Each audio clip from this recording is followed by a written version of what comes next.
Assalamualaikum warahmatullahi wabarakatuh. Kawan, sebelum Anda memulai aktivitas hari, kita ikuti kajian Syarat Hikmah Dialog Fajar. Assalamualaikum warahmatullahi wabarakatuh. Alhamdulillah kawan, senang sekali saya Fitriana Ayu pagi hari ini di program Dialog Fajar. Di studio sudah hadir Ustadz Umar Jaini, pimpinan pesantren Al-Quran Nurul Falah, Surabaya. Assalamualaikum Ustadz Umar. Waalaikumsalam warahmatullahi wabarakatuh. Alhamdulillah ketemu lagi, sehat ya Ustadz ya? Alhamdulillah sehat. Alhamdulillah. Gimana Ustadz, rumahnya kayaknya terang gitu ya Ustadz ya?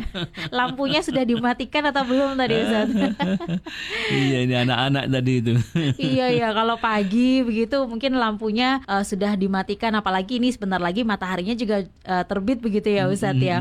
Tapi ada loh Ustadz yang rumahnya itu terlihatnya kayak Masya Allah, istilahnya apa ya Ustadz ya? Baeroh gitu ya Ustadz ya. Jadi kelihatan terang begitu. Itu kenapa ya Ustadz ya? Apakah ada amalan-amalan khusus yang dilakukan pemilik rumah itu atau bagaimana? Selengkapnya bersama Ustadz Umar Jaini, terangi rumahmu dengan bacaan Al-Quran. Monggo Ustadz Umar. Terima kasih. Assalamualaikum warahmatullahi wabarakatuh. Waalaikumsalam warahmatullahi wabarakatuh. Alhamdulillah, asyhadu an la ilaha illallah wa asyhadu anna Muhammadan abduhu wa rasuluh. Allahumma salli wa sallim ala habibika nabiyyina Muhammad wa ala alihi wa sahbihi ajma'in, amma ba'du. Ya kawan, saya kira sekali lagi diskusi kita pagi hari ini cukup menarik sekali ya.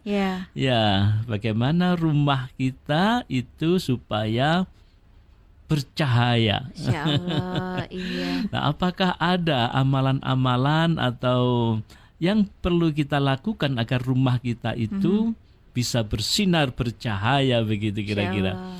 Ya, kawan, memang Rasulullah Muhammad SAW mengajarkan kepada kita agar rumah kita itu selalu diterangi, dicahayai dengan Al-Quran.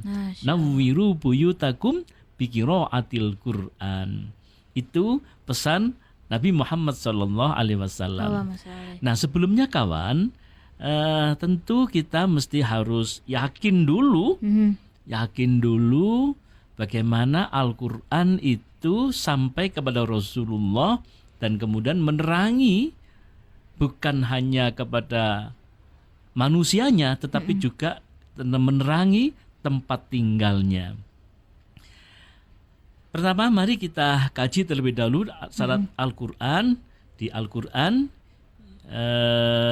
a'udzubillahi minasyaitonirrajim, wa innahu latangzilu rabbil alamin, nazala bihir ruhul amin ala qalbika litakuna minal munzirin bilisanin arabiyyin mubin wa innahu lafi zuburil awwalin.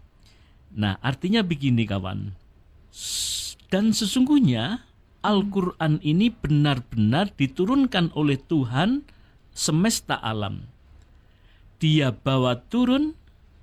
dibawa turun oleh Ar-Rohul Al-Amin, yaitu Malaikat Jibril, ke dalam hatimu Muhammad, agar kamu menjadi salah seorang di antara orang-orang yang memberi peringatan dengan bahasa Arab yang jelas.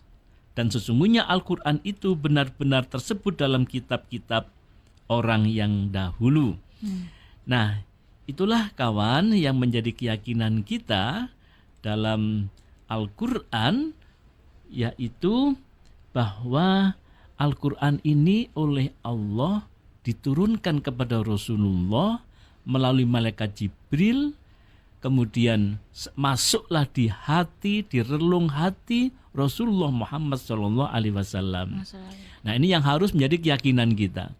Nah, kemudian oleh Rasulullah setelah masuk di dalam hatinya, disampaikan lagi oleh Rasul kepada para sahabat-sahabatnya, sahabat kepada tabi'in, kemudian kepada para ulama-ulama, para guru-guru, para ustadz-ustadz, dalam kurun waktu yang sangat panjang. Lalu kemudian Al-Quran itu masuk juga di hati kita. Nah, ini yang harus kita renungkan terlebih dahulu. Artinya apa? Kita bersyukur kita bisa membaca Al-Quran, dan kita bersyukur Al-Quran itu masuk di relung hati kita. Nah ini kawan, penting sekali untuk mensyukuri ini. Bayangkan saja, dalam kurun waktu yang ribuan tahun, sekarang ini kalau nggak salah sudah sekitar 1444 tahun. Lebih dikit kira-kira gitu ya. Al-Quran itu sampai kepada Rasulullah, kemudian oleh Rasul disampaikan lagi dalam kurun waktu ribuan tahun itu, akhirnya Al-Quran masuk di relung hati kita. Itu dari sisi kurun waktunya. Belum lagi dari sisi jarak tempuhnya. Dari negeri kita ini, di Nusantara ini, di Mekah sana, ketika itu belum ada apa-apa, belum ada transportasi yang canggih, belum ada pesawat, belum ada telepon, belum ada apa. Ternyata Al-Quran itu sampai juga ke negeri Nusantara kita ini, dan akhirnya masuk juga di relung hati kita. Nah, maka hakikatnya Al-Quran yang kita baca itu, Al-Quran yang ada di hati kita itu, mulanya dari lisan Rasulullah Muhammad SAW yang terus disampaikan bersambung sampai pada diri kita. Nah, inilah nikmat yang luar biasa yang tidak semua orang bisa membaca Al-Quran, tidak semua orang hatinya dimasuki dengan cahaya Al-Quran. Nah, maka kawan, Al-Quran yang sudah masuk di relung hati kita ini, mari kita siarkan lagi, kita cahayakan lagi, baik untuk diri kita, keluarga kita, dan masyarakat kita. Khususnya bagaimana Al-Quran ini bisa menerangi, mencahayai rumah-rumah kita. Kawan, rumah ini merupakan kebutuhan dasar bagi setiap manusia. Semua orang pingin punya rumah. Kalau sudah punya rumah itu nikmat rasanya. Itulah Allah menyebutkan, a'udzubillahi minasyaitonirrajim, wallahu ja'ala lakum min buyutikum sakana. Dan Allah yang menjadikan rumah-rumah bagimu sebagai tempat tinggal. Itu di dalam surat An-Nahl surat 16 ayat ke-80. Jadi mari kita renungkan, ternyata rumah yang kita tempati itu hakikatnya adalah pemberian dari Allah Subhanahu wa taala. Mana itu tadi yang kita baca dalilnya. Karena hakikatnya semua adalah milik Allah. Maka bersyukurlah kita punya tempat tinggal. Nah, salah satu cara bagaimana agar tempat tinggal itu memberikan ketenangan, ketentraman, maka kita syukuri dengan melaksanakan perintah Rasulullah, yaitu nawwiru buyutakum biqiraatil Quran. Terangi rumahmu dengan bacaan Al-Quran. Masya Allah. Nah, itulah konsep yang disampaikan oleh Rasulullah Muhammad SAW. Jadi cahaya itu, kalau begitu ya, jadi ada di ayat yang lain kan ada sebutkan begini, Allahu nurus samawati wal ard. Allah lah yang menyinari seluruh penduduk langit dan penduduk bumi. Jadi di dalam surat An-Nur ayat ke-35.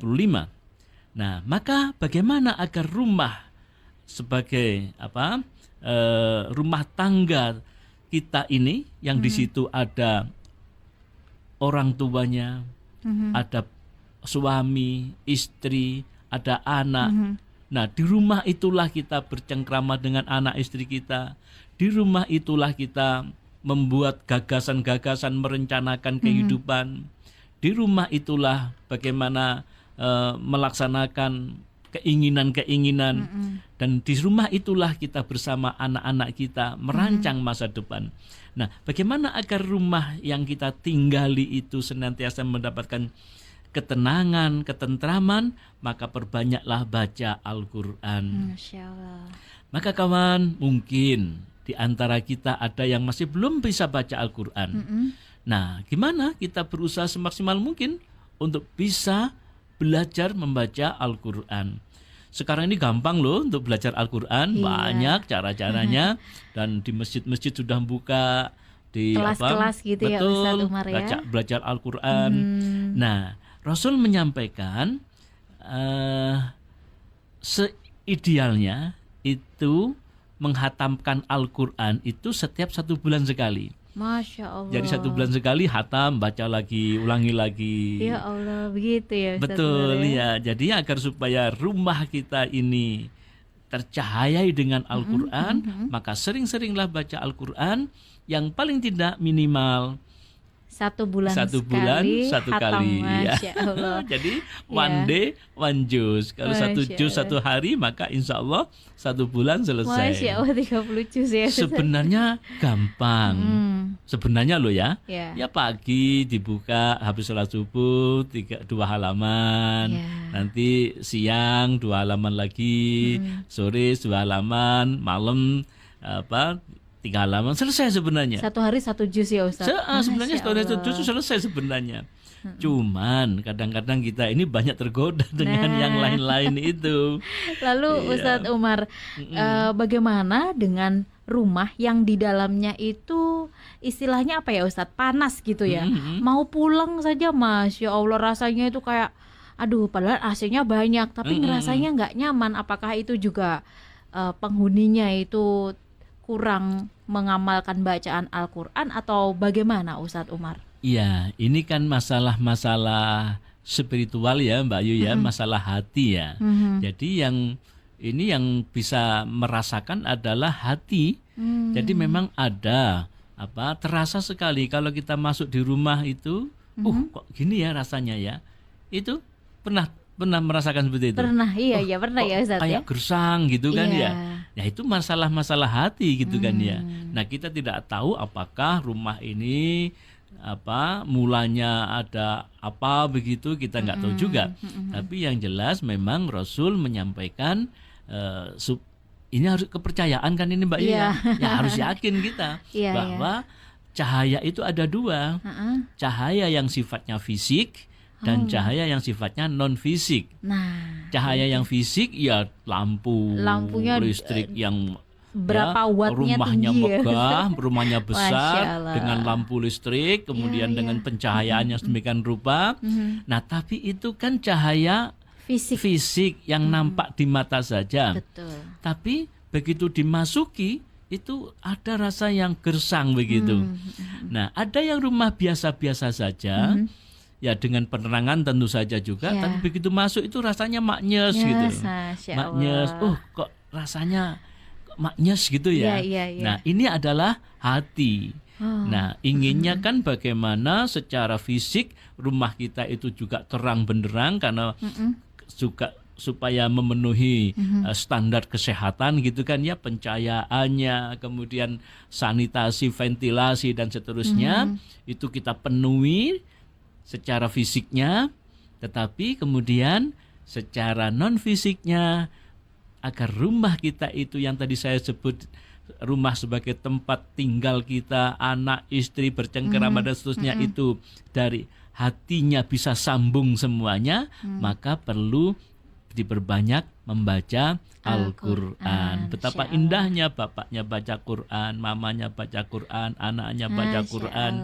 Masya Allah, rumah itu akan menjadi surga di dunia ini. Iya, alhamdulillah. Begitu Mbak Ayu, mudah-mudahan kawan kalau saja belum bisa membaca Al-Quran, targetkan harus sebelum mengakhiri hidup ini harus bisa baca Al-Quran. Masya Allah, amin. Semoga apa yang disampaikan Ustadz Umar ini juga menjadi pengingat saya, kita semua untuk bisa menerangi rumah kita dengan bacaan Al-Quran. Kita tutup dengan doa kafaratul majelis, kawan. Subhanakallahumma wa bihamdika nasyhadu an la ilaha illa anta nastaghfiruka wa natubu ilaik.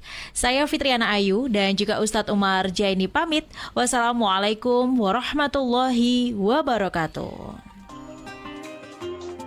Program Dialog Fajar yang baru Anda simak kerjasama Suara Surabaya dan Pesantren Al-Quran Nurul Falah Surabaya, lembaga dakwah yang amanah, profesional, dan berbasis Al-Quran. Pesantren Nurul Falah mencetak guru-guru Al-Quran dengan metode tilawati dan tahfidz Al-Quran. Informasi dan pemberian donasi hubungi 031 828 1278 atau nurulfalah.org.